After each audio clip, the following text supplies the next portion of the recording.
ಇವನ್ ಕಾಲಿಗೆ ಬಿದ್ದು ಬೇಡ್ಕೊಳ್ಳೋದೊಂದು ಬಾಕಿ ದೇವ್ಗೆ. ಅಮ್ಮ, ನೀನು ತುಂಬ ಓವರಾಗಿ ಆಡಬೇಡ, ಸುಮ್ಮನೆ ಇರು. ಅತ್ತೆ, ನೀವು ಸಮಾಧಾನ ಮಾಡ್ಕೊಳ್ಳಿ. ನಾನು ಸಮಾಧಾನವಾಗೇ ಇದ್ದೀನಿ ಆದಿ. ಆದ್ರೆ ನೀನು ಮತ್ತೆ ಈ ಮನೆ ಬಿಟ್ಟು ಹೋಗೋ ಮಾತಾಡಬಾರ್ದು. ನೀವಿಬ್ರು ಹಿಂಗೆ ಹೇಳ್ತಾ ಇದ್ರೆ ನಾನು ಗ್ಯಾರಂಟಿ ಇವಾಗಲೇ ಮನೆ ಬಿಟ್ಟು ಹೋಗ್ಬಿಡ್ತೀನಿ ಅಷ್ಟೇ. ನನ್ನಮ್ಮ ಮತ್ತೆ ನನ್ನ ಅತ್ತೆ ನಗ್ನಗ್ತಾ ಇದ್ರೆ ನಾನು ಯಾಕೆ ಮನೆ ಬಿಟ್ಟು ಹೋಗ್ತೀನಿ, ನೀವೇ ಹೇಳಿ. ಸರಿ ಆಯಿತು, ನೀವಿಬ್ರು ಸ್ಮೈಲ್ ಮಾಡಿ, ನಾನು ಅವಾಗ ಮನೆ ಬಿಟ್ಟು ಹೋಗಲ್ಲ.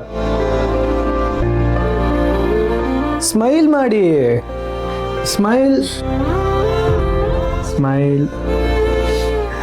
That's good.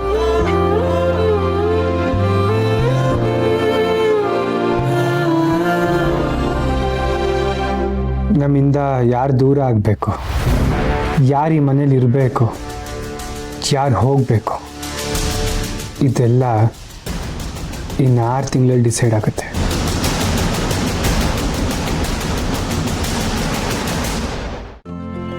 ಇಂದೇ ಡೌನ್ಲೋಡ್ ಮಾಡಿ ಮತ್ತು ನಿಮ್ಮ ನೆಚ್ಚಿನ ಶೋಗಳನ್ನು ಆನಂದಿಸಿ.